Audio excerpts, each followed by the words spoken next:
కాలంలో మీరు అద్భుతంగా అంటే అన్ని విషయాల్లో మాట్లాడుతూ సెన్సేషన్‌లో ఉన్నారు. బట్ రకరకాల ఆరోపణలు మిమ్మల్ని వ్యతిరేకించే వాళ్ళు కూడా ఉన్నదంటే 'బిగ్ బాస్' షో విషయంలో.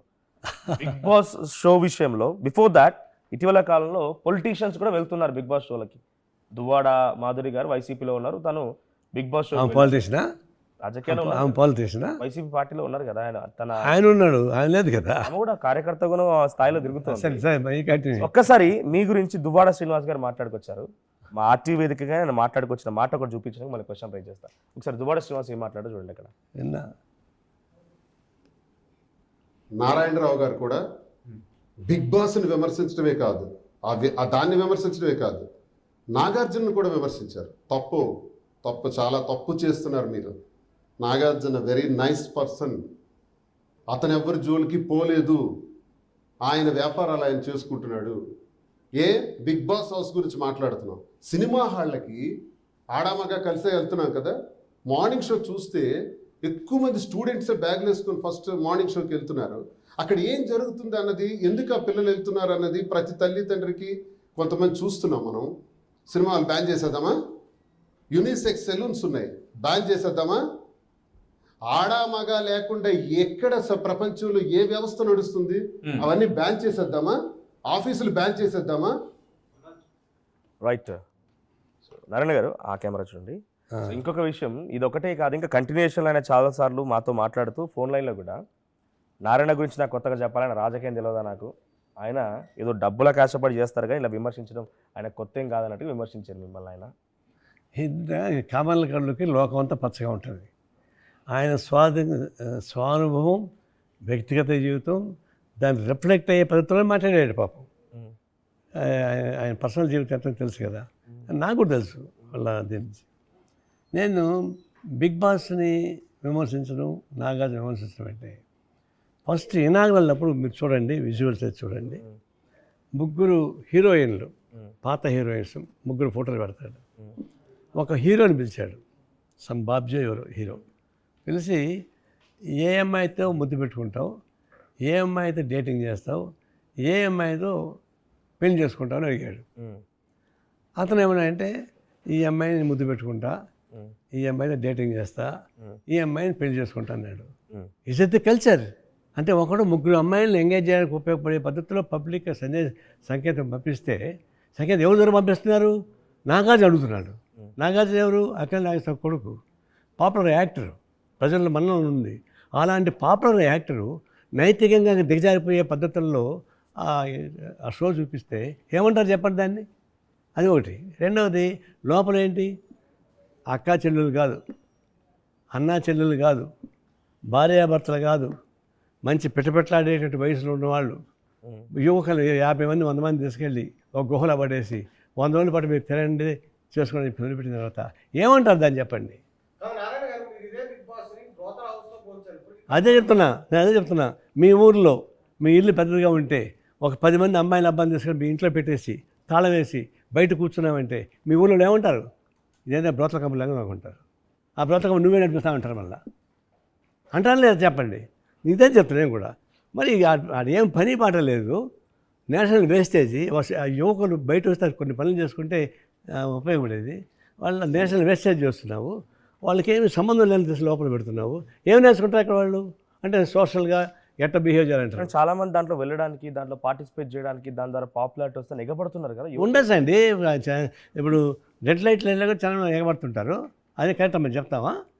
రెడ్ లైట్ ఏరియా ఉంది కదా మన భారతదేశంలో, దాన్ని కూడా ఎగబడుతున్నారు జనం. ఆడ కూడా జనం ఉన్నారు కదా, వాళ్ళు పట్టుకుంటు కోసం ఏదో తంటాలు పడుకుంటున్నారు. ఇక్కడ బిగ్ బాస్ రెడ్ లైట్ ఏరియాతో పోలుస్తున్నారా మీరు?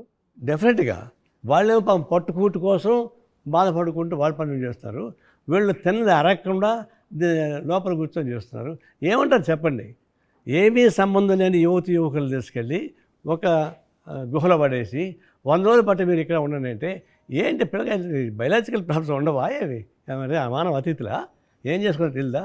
అనేక బయటకు వచ్చాయి, గర్భంతో ఉన్న వాళ్ళు బయటకు వచ్చారు. నడుపుతున్న వాళ్ళు చెప్తుంది ఏంటంటే చుట్టూ సీసీ కెమెరాలు ఉంటాయి, ఎటువంటి అశ్లీలకి తావు లేదు, కావాలనే మాపై బురద. అది కూడా నేను అడిగా, మీరు 24 hours లైవ్ పెట్టమని చెప్పా. ఏమన్నారు? సెలెక్టెడ్గా పెట్టారు చెప్తే 24 hours లైవ్ పెట్టలేదు. నా మీద ఆ విమర్శ వచ్చింది. నేను లైవ్ పెట్టండి 24 hours అని చెప్పాను. పెట్టారు. సెలెక్టెడ్గా పెట్టారు, మీరు ఎత్తేసారు. ఆ సెలెక్టెడ్ దానిలో కూడా తప్పులు దొరికినాయి. ఇద్దరు ఒక మంచం మీద పడుకుంది, ఒక సీన్ కనిపించింది, ఒక అమ్మాయి గర్భం వచ్చి గందరగోళమైంది, బయటకు వచ్చిన విడాకులు తీసుకున్నారు, అనేక కేసులు ఉన్నాయి కదా. దీనికోసం బిగ్ బాస్ పెట్టాలా? దీనికోసం లక్షల కోట్ల రూపాయలు డబ్బులు సంపాదించుకు ఉపయోగపడి ఏర్పాటు జరగాల? దీనికోసం పైన చాలా సార్లు డిస్కషన్ వచ్చినప్పుడు కూడా దాన్ని సపోర్ట్ చేసే వాళ్ళు చెప్తున్న మాట ఏంటంటే, ఒక 100 రోజుల పాటుగా మొబైల్ ఫోన్స్ ఉండవు, ఎవరి చుట్టూ ఎవరు తెలిసిన వాళ్ళు ఉండరు, ఒక మనం మెంటల్ స్టేబుల్ ఎలా తీసుకొచ్చుకోవాలి, మన మెంటల్ ఐడియాలజీ ఎలా ఉంటుంది అనే దానిపైన నలుగురు చూపిస్తాం. ఇది ఒక మంచి కాజే కదా, దీని ద్వారా చేయండి. 24 hours కెమెరా లైవ్ పెట్టుకోండి, అదేదో చూసి జనం కూడా చూస్తారు. పాపం వస్తున్నట్టు 24 hours కూడా లేదు కదా. మీరు సెలెక్టెడ్గా ఇస్తున్నారు తప్పితే లైవ్ కాదు అది. మీరు చూసుకోండి కావాలంటే లైవ్ పెట్టండి. ఇప్పుడు కూడా చెప్తాను నేను, 24 hours లైవ్ పెట్టండి. వాళ్ళ బెడ్రూమ్ అనుకొని మొత్తం నేను బయట పెడుతుంది. ఎందుకు ఇప్పుడు చెడు సంస్కృతిని వెదజల్లడానికి, యూత్ని చెడగొట్టడానికి ఉపయోగపడే కల్చర్ తప్ప ఈ దేశానికి, సమాజానికి, యువకులకి ఉపయోగపడే సంకేతం కాదు అది. ఇది చెడు సంస్కృతి. దానికి సర్టిఫికేషన్ ఉంటుంది కదా, ఏది దానికి సర్టిఫికేషన్ ఉంటుంది, దాని ప్రోగ్రామ్కి బ్రాడ్కాస్టింగ్ నుంచి పర్మిషన్స్ వస్తాయి, అన్ని రకాల అన్నీ వస్తాయండి. ఇప్పుడు సెన్సార్ బోర్డు ఉంది. ఈ సెన్సార్ బోర్డులో అనేక పనికిమాలిన సినిమాలకు ఎందుకు ఇస్తారు పర్మిషను? బోర్డు పేరుకి సెన్సార్ బోర్డు, కానీ వాళ్ళు డబ్బులు ఇచ్చిన వాళ్ళకి మాత్రం అన్నీ ఇచ్చేస్తున్నారు, మిగతాలకి అది ఇవ్వడం లేదు. లేదు గుట్కా వ్యాపారం చేసేవాళ్ళకి, ఎర్రచందనం స్మగ్లింగ్ చేసేవాళ్ళకి, క్రైమ్ చేసేవాళ్ళకి, సెక్స్ చేసేవాళ్ళకి అవన్నీ సెన్సార్ ఇస్తాయి కదా, మంచి మంచి సినిమాకి ఇవ్వడం లేదు కదా. అందువల్ల చట్టాలన్నీ ఉన్నాయి. ఆ చట్టాలు ఏం చేస్తున్నాయి, ఎట్లా ఉపయోగపడుతున్నాయి అంటే నేను బయట చెప్పాలి. రాజకీయ నాయకులు సపోర్ట్ చేస్తారు. దువ్వాడ శ్రీనివాస్ గారు ఎమ్మెల్సీగా ఉన్నారు.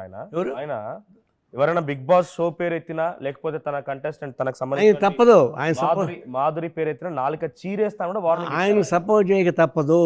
ఎందుకంటే ఒక భార్య ఉండగా ఇంకొక భార్యని పెళ్లి చేసుకున్న వ్యక్తి, ఆమెతో కాపురం చేస్తున్న వ్యక్తి, మొదటి భార్య పిల్లలకి అనాథ వదిలిపెట్టిన వ్యక్తి, ఇంకా ఆయన సమర్థం ఇంకోటి సమర్థిస్తారు. ఆయన సమర్థించిన న్యాయమే పాపం, కానీ ఆ సమర్థన సమాజానికి ఉపయోగపడదు. అది ఒక చోట పురుగు. అటంటే నన్ను విమర్శిస్తే నాకు ఇంకా మంచిది. ఇటంటి వాళ్ళు ఎంతమంది విమర్శిస్తే నాకు అంత మంచి పేరు వస్తుంది.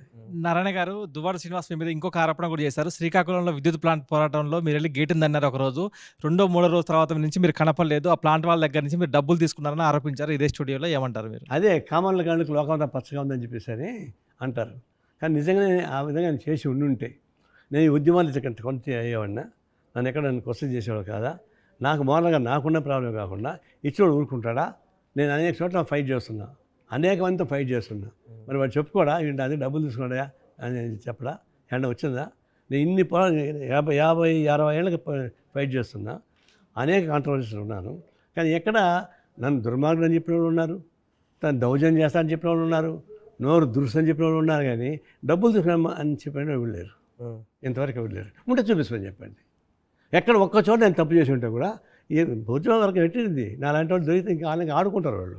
పోరాటం మీరు ఎందుకు మనం స్టాప్ చేశారు? 3 రోజుల తర్వాత మళ్ళీ ఎక్కడ స్టాప్ చేసాం? అతనే చెప్పాడు మీరు ఫోన్ చేసినా రెస్పాండ్ కాలేదని, పట్టించుకోలేదని.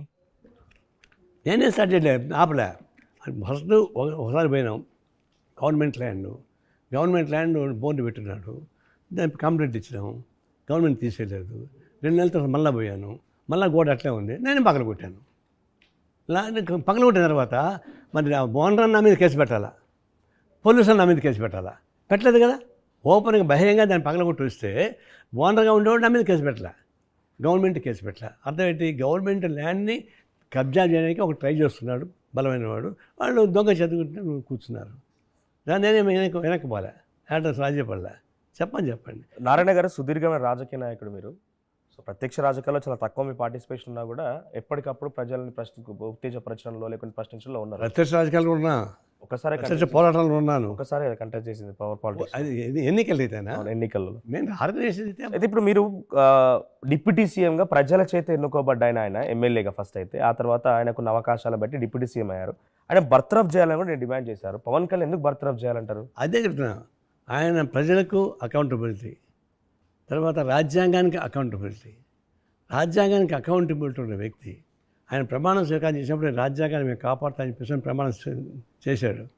అలాంటి వ్యక్తి ఇట్లాంటి పద్ధతుల్లో మూఢనమ్మకాలను ఉపయోగిస్తూ ఒక ప్రాంతానికి వ్యతిరేకంగా, ఒక ప్రాంతానికి సెంటిమెంట్కి వ్యతిరేకంగా మాట్లాడడం అంటే, ఒక రాజకీయ నాయకుడిగా రాజ్యాంగాన్ని పరిరక్షించేవాడికి అట్లా మాట్లాడితే ఇంకా చాలామంది మాట్లాడతారు. అందుకని మీరు చేసిన తప్పని కనీసం క్షమాపణ చెప్పండి, లేకపోతే మీరు రాజీనామా బర్తరఫ్ చేయించండి అని వాళ్ళు ముఖ్యమంత్రి చెప్పాను. ఇట్లాంటి వాళ్ళు ఉంటే ఏమవుతుందంటే ఇదే జరుగుతుంది. ఇటు మాట్లాడేశాడు. ఇంకా తెలంగాణలో కొంతమంది లాగుతూ ఉంటారు. ఎందుకు లాగుతున్నారు? ఫస్ట్ టీఆర్ఎస్ దీనికి పేటెంట్ రైట్ వాళ్ళు మొదలుపెట్టారు. ఇక మేము వెనకబడతామేమో అని చెప్పేసి అనుకొని కాంగ్రెస్ మొదలుపెట్టారు. అటు అందరూ మొదలు పెడతా ఉన్నారు. ఇట్లాంటి కాంపిటీషన్